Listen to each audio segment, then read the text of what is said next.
Next up, we have David Haskell. This is my last candidates debate of this whole election campaign, and this event is a bit different because I get 7 minutes to highlight my party's platform, and I'm not used to having that much uninterrupted time. So I'm going to use this extra time to make a philosophical argument at the beginning, and I'm going to address what may be the elephant in the room. You may be thinking, who is this guy, and why should I listen to him? After all, if I vote for David Haskell of the People's Party, will my vote count? The People's Party is a new party. Sure, it's the fastest growing party in our country's history, and sure, in terms of official members and a full slate of candidates across the country, we've been able to do in just a year what has taken the Green Party 30 years. But still, you may be wondering, will my vote count? So I want you to consider that in context. If you voted for the Liberals in the last election, your vote was wasted.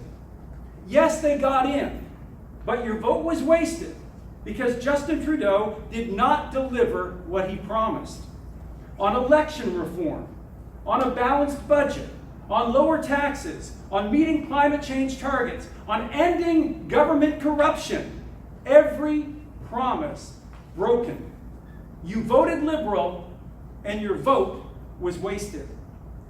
Ironically, the Liberals didn't do what they said they would do, but they did bring in damaging laws that no one expected. For example, they brought in Bill C-16. With that bill, it became law in Canada that anatomy and biology no longer determine if you are a man or a woman. It is now how you feel that determines your gender.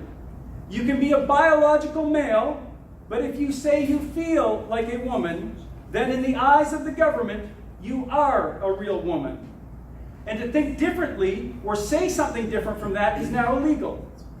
The damaging effects of C-16 are already happening. We've seen a 6-year-old child traumatized when told by her Ontario school teacher, there's no such thing as boys and girls. In BC, we've seen a father told by the courts that he must call his preteen biological daughter his son, or he will face jail time. And we've seen violent male offenders tell court officials that they now identify as women, and they've been put into women's prisons. One case happened right here in our own region at the Grand Valley Women's Prison, and that violent offender, Matthew Harks, ended up assaulting 2 female inmates. My party will repeal C-16, and we are the only party to do so. But now, because it's simply too embarrassing to vote Liberal again, you may be considering voting for the Conservatives. Sonny Atwell, your local representative, tends not to show up. I don't know how he'll represent your issues when he doesn't show up. When you trade in the Liberals for the Conservatives, it's like you're trading in your car with no brakes for a car with no steering wheel. As Andrew Scheer has shown for the last 2 years, he has no direction. He doesn't know how to lead. In fact, the only policies of Andrew Scheer and the Conservatives that really appeal to Canadians are the ones that he copied from the People's Party. What's worse, he takes our policies and waters them down. You know, it just occurred to me. Andrew Scheer is American beer. I'll give you some examples.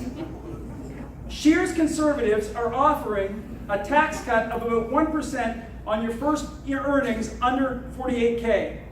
Well, that will give you a couple hundred back. But the People's Party tax cut with a flat tax rate of 15% for middle-class earners will give you thousands back each year. We're also ending the capital gains tax, and we're lowering the business tax to 10% for all businesses. And here's more American beer from Andrew Scheer. The Conservatives say that they'll cut corporate handouts by $1.5 billion per year, but the annual total for corporate handouts is about $6 billion. So why such a small cut? The Conservatives are afraid to cut it all because some of their corporate welfare actually goes to their biggest donors. My party is going to cut it all and save Canadians $6 billion per year. Here's a final example of watered-down conservatism from Andrew Scheer. The Conservatives are allowing a lower immigration rate, but only for the province of Quebec. And why? Because they need to buy votes there. But the People's Party is going to do what's right for all Canadians, and that means lowering immigration for the entire country.